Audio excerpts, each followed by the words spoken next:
ტურისტული პოტენციალი, რომელიც ყოფილ ხელისუფლებას მხოლოდ წინასაარჩევნო ახსენდებოდა, მიუხედავად უხვი დაპირებებისა, რაჭველებს მხოლოდ წინასაარჩევნო დაშენებული ტურიზმის საინფორმაციო ცენტრის შენობა დარჩათ.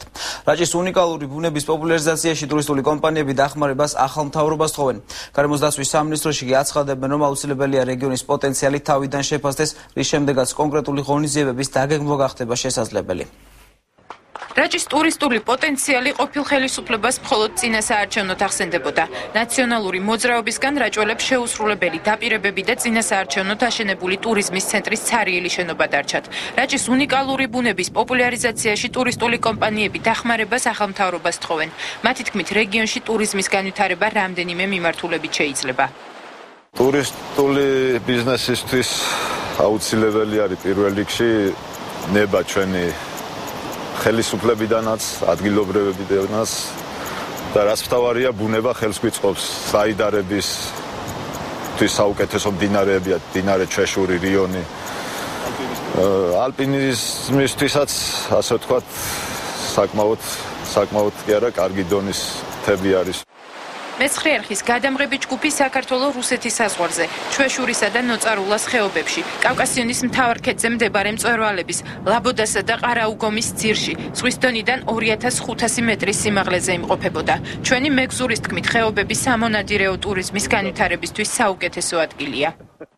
სამონადირეო ტურიზმი არის ერთ-ერთი ძვირადღირებული ფუფუნების საგანი, ასე ვთქვათ, ხეობაში.